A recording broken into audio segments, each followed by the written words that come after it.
All right, here we are on the Gateway Pundit. Polling panic. On the eve of critical election, German government pivots and deports Afghan nationals for the first time since 2021, the Taliban takeover. So, let's get into it. Germany has commenced the deportation of Afghan nationals for the first time since the Taliban took control of Afghanistan back in 2021. So yeah, that's 3 years ago. So those nationals, they should have been kicked out a long time ago. The shocking change of pace comes as the country is set to hold 2 elections on Friday. Yep, there you go. Politicians, they want to stay in power and faces mounting pressure to deal with the rising crime brought by, until now, unchecked migrant communities. A chartered Qatar Airways flight departed from Germany, transporting 28 Afghan nationals back to Kabul, according to government spokesman Stefan Habsburalt. Probably said that wrong. These individuals were all convicted offenders. Yeah, they should have been deported a long time ago. As soon as they committed the first offense, they should have been deported. Boot, goodbye. The German government is currently grappling with pressure to manage its migrant crisis. Yeah, the government, they let in all these migrants, which create a crisis, and now the government's going to take credit for quote unquote fixing said crisis. This urgency has intensified following a series of serious criminal incidents. Most notable, a Mosul migrant went on a horrific pokey spree, yeeting 3 at a diversity festival. Talk about first-hand diversification. Part of me wants to feel sorry for these people because they were constantly told that diversity is a strength and needs to be protected.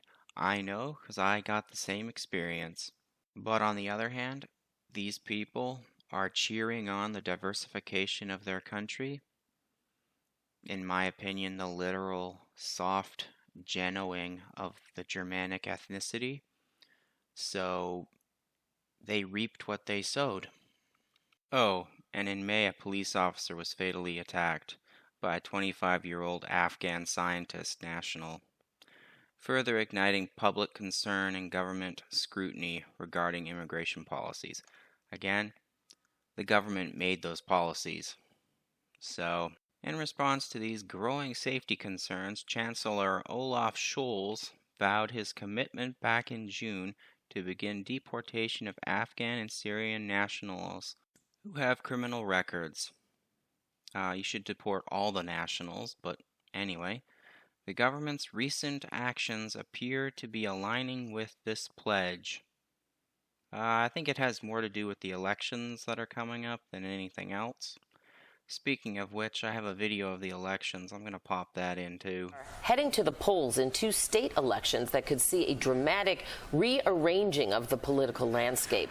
The far-right Alternative for Germany could emerge as the strongest party in both states once ballots are counted. Now, this would be a first since the end of Nazi rule. Just had to shoehorn in the Yahtzees. Gotta bring up that fear-mongering, eh? There's irony in what she said. That kind of talk is why that far-right party has gained so much popularity. Because when people started to talk about the mass immigration invasion, they were demonized. They were called Yahtzees and racists. And then what happened? Well, they couldn't have a civil conversation, so they started protesting. And what happened? They got called Yahtzees.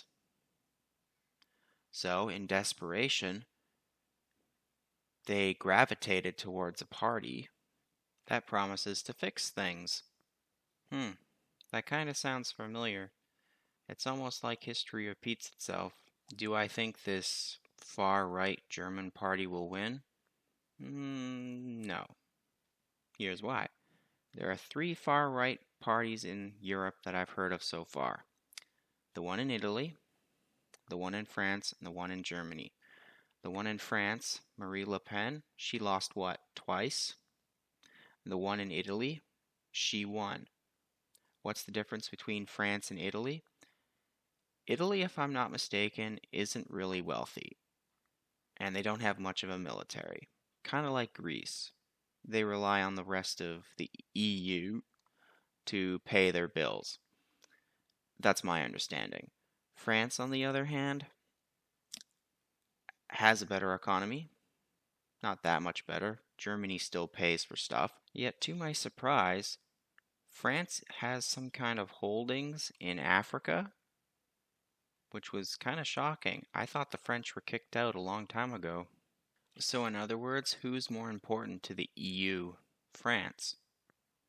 So, when it comes to Germany, how important is Germany to the EU?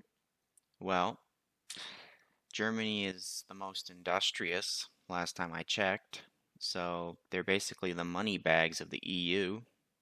I would say Germany is very important to the EU. So in this guy's opinion, you'll have a situation in where the far right party gets close to winning, just close. My other opinion, if they do manage to win, it'll be barely. And I'm pretty sure there's more than two parties in Germany. Alright, let's look on Google. 1, 2, 3, 4. I guess the Greens a party. AFD, BSW. So I think they have more parties than Canada. Now again, I don't know how their politics work, but using Canadian politics, well, I remember back when Stephen Harper got elected, he had a minority, so he couldn't get anything done, so he called an election, got a majority, and then what happened? All the other parties formed a bloc and stopped him from doing as much as they could. So even if the far right-wing party in Germany wins, they won't be able to get anything done. Again, I'm not 100% sure how German politics work. I'm just using Canadian politics as an example. But that's how I think it'll go. Well, anyway, that's it for my thoughts on the matter. Take care out there in clown world.